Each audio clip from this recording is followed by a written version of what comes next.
tous et à toutes, je suis Kabil Grace. Je continue à vous présenter mon projet de mémoire. En fait, je suis en train de travailler sur une application de reconnaissance faciale pour la gestion des présences des agents. J'avais un problème. Le problème était que lorsque on présente, donc il était possible de tromper le système en présentant une photo. Devant la caméra, une photo de quelqu'un. Maintenant, cela était un problème de sécurité. Du fait qu'un agent pouvait venir avec la photo de son collègue et présenter ça devant la caméra. Et le système, en fait, enregistre la présence pour l'agent qui n'est pas là physiquement. Maintenant, il a fallu que je cherche un moyen à contourner ce problème, c'est-à-dire chercher à vérifier si la face que la caméra a détectée est vraiment une face d'une personne en temps réel, ou soit c'est une face d'une personne se trouvant sur une photo. Maintenant, je suis parti d'un raisonnement selon lequel dans les temps réels, un homme ou une personne ne peut pas faire, par exemple,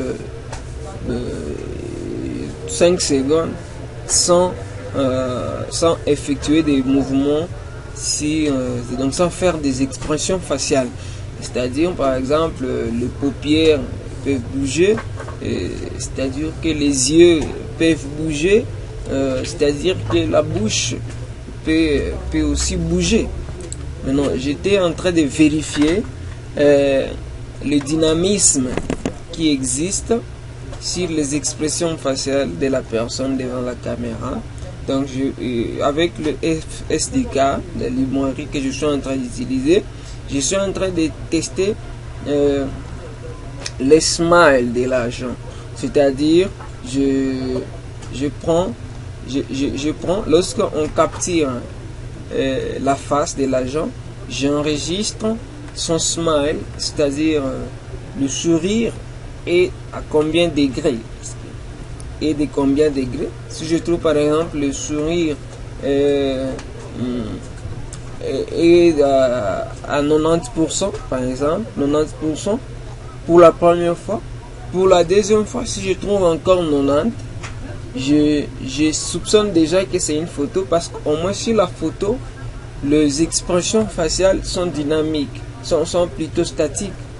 Donc, si je trouve le fait que la photo est statique, le fait que les expressions sont statiques, je conclus que c'est une photo.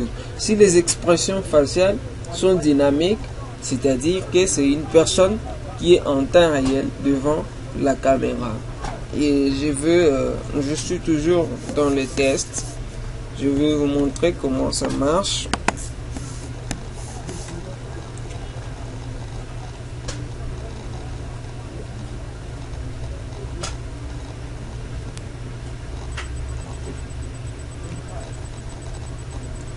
Très bien, je vais faire un start.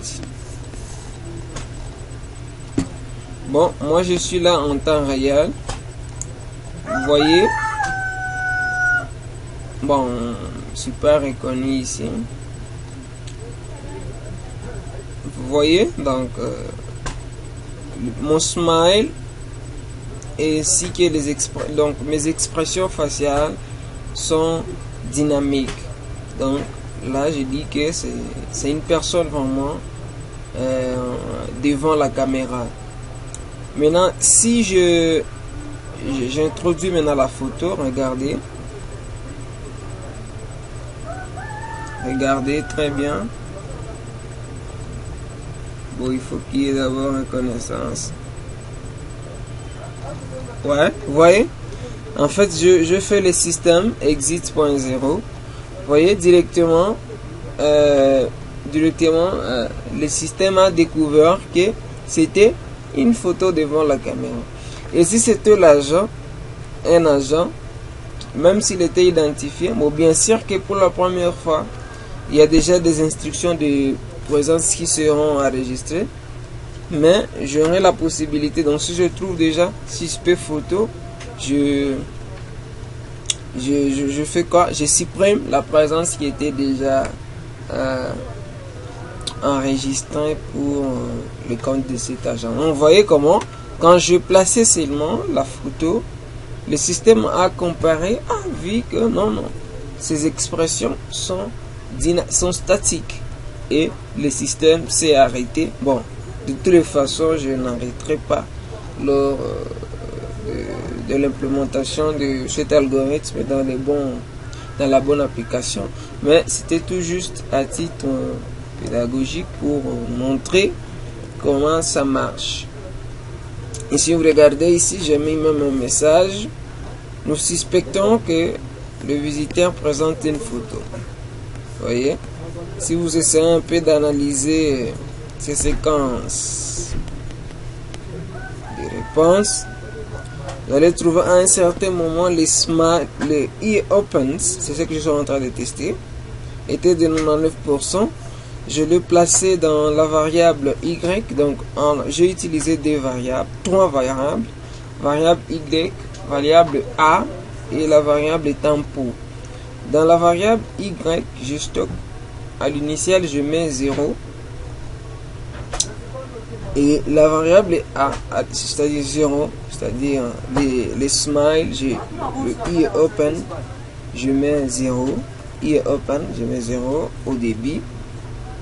Et puis dans la boucle maintenant, lorsque je vais reconnaître une face, je vais y mettre les smiles de cette face là. Donc d'abord A aussi va prendre la valeur de Y, A va prendre la valeur de Y, et puis ensuite Y prendra la nouvelle valeur de la face.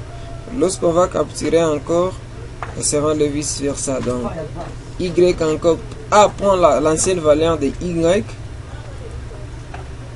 et Y prend la nouvelle valeur. Et puis je vais calculer la différence entre Y et A en valeur absolue. Si cette différence est égale à 0, parce que tempo aussi a été initialisé à 0, cette différence est égale à 0 et que tampon est toujours différent de 0, c'est-à-dire que là, c'est une photo qui est devant la caméra.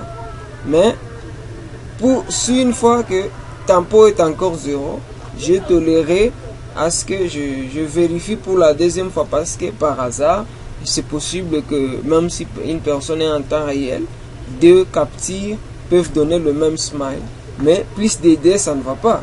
Donc si c'est la première fois que je viens de trouver la correspondance, je stocke, je modifie la valeur du tempo par une valeur différente de 0. Maintenant, pour la deuxième fois, si je trouve que tempo est différent de 0 et que la différence entre Y et A a donné 0, je conclue que c'est une photo. Merci et à la prochaine, je vous montrerai la suite.